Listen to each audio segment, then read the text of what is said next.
Hello, in this video I'm gonna show you how you can change the session weather in F1 24. So if you are wondering if you can change the weather in the career mode, then unfortunately it is not possible to manage the weather over there. However, we can set the weather when we create, for instance, our own Grand Prix. So if we go to F1 World and then choose play, then over here we will find Grand Prix. And for instance, let's say we're gonna start a new one. As an example, let's choose F1 World Car.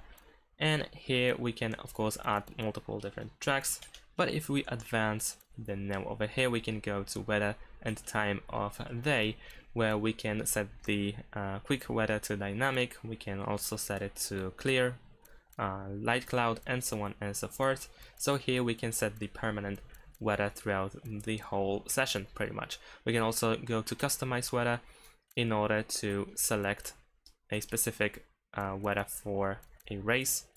We can also clear the session, we can clear all sessions, and so on and so forth.